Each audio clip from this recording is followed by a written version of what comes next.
Okay, folks, you can start typing your questions into the question box on your dashboard. And in about 1 hour, this will be on, this webinar has been recorded and will be on youtube.com/HirikoGolf. That's youtube.com/HirikoGolf, and also on our blog at blog.hirikogolf.com. That's blog.hirikogolf.com. Wait a few moments here to see some of the questions coming up.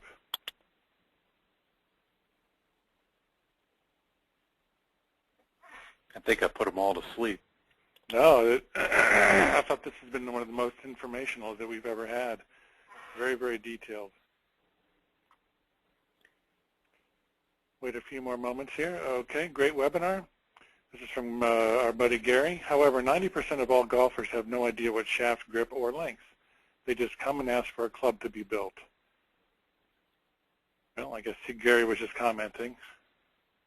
And let's see, Wesley asks, how can I get a copy of the slides used in this webinar?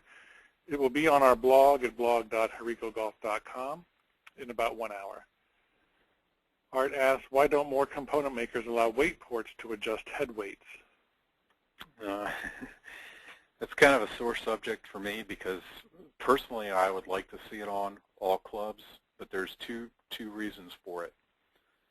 One is the additional cost, and that cost is passed on to the club maker, which then that cost is to the consumer.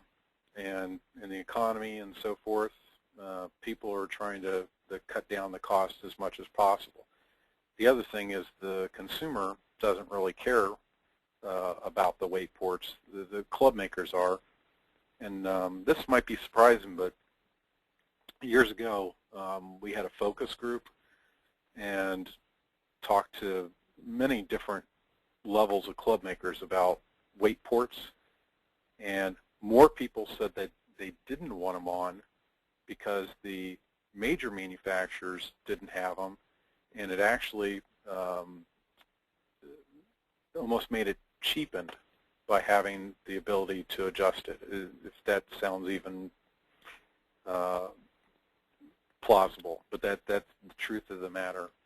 So even though I'd like to see them on there, and there's probably a number of them, when you look at the all the club makers in general, probably more would say no. Okay, Rich asks, what grips are tapered for quick release? You mean non-tapered?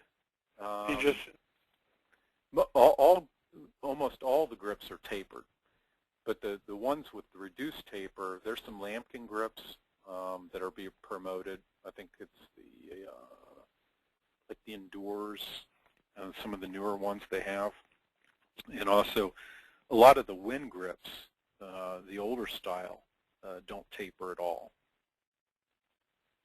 Okay, Dave asks, do you think longer and longer drivers are a good idea? If not, or if it varies by golfers, will you be offering a thriver? I really don't want to let the cat out of the bag for next year for some new products, but we're going to offer the variety. I will tell you that longer is not for everybody, but for those looking for more distance, it's one way of achieving it. Obviously, most golfers slice the ball, so making a club longer may only make it, worse. That's why we'll continue to sell the Thriver that we did this year. Actually, I think it was our most popular driver we sold. So there'll be a mix. Next year, you'll see more and more longer drivers on the market, not just by component builders, but also the name brand manufacturers.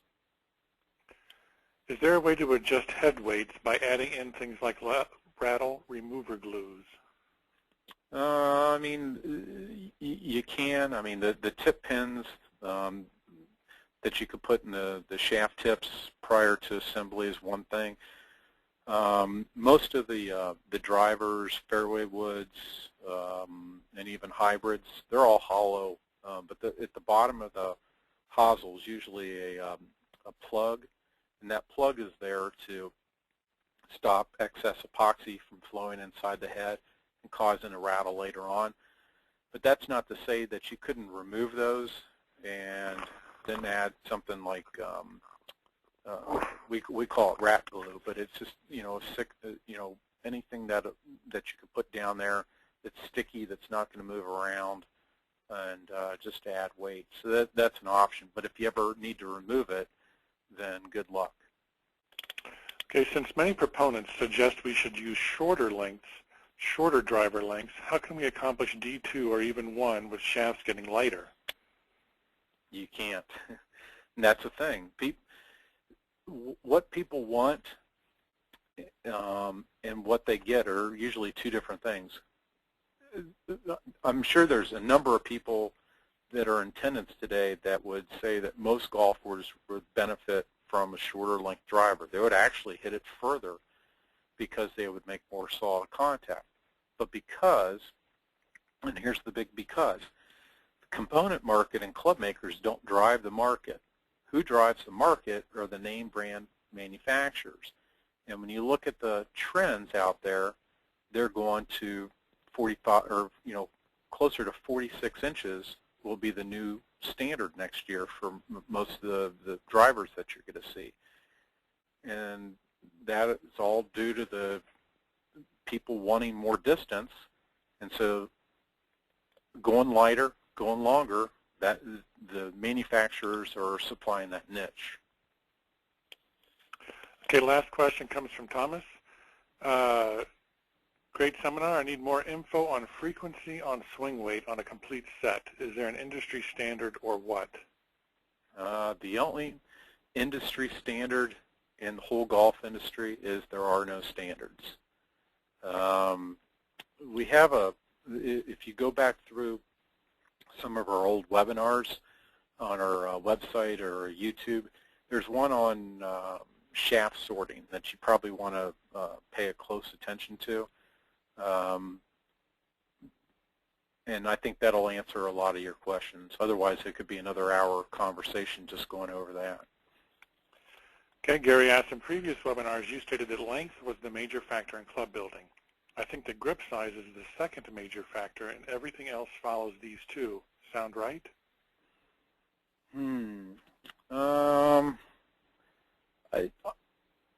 I'll stand by length being the #1 factor. Grip size, I think it's going to depend upon the person. I think every person has different stimuli of what they can and cannot use. I think weight, overall weight, is secondary to length. Grip sizing for some people might be a primary factor. For others, they might be able to use anything they get their hands on. So personally, I think it's down the pecking order, at least for myself. But you may find that certain golfers, that could be the #1 influence for a club purchase. All right, great. I think that's a wrap, Jeff. No more questions. Thanks, everybody, for attending. Like I said, this will be on our blog in about an hour and also on youtube.com/Hireko Golf. Happy holidays to everybody, and stay warm. Goodbye. Any more last words, Jeff? No, I was just going to say the same thing. Happy holidays to all of you. Great. Goodbye, everyone.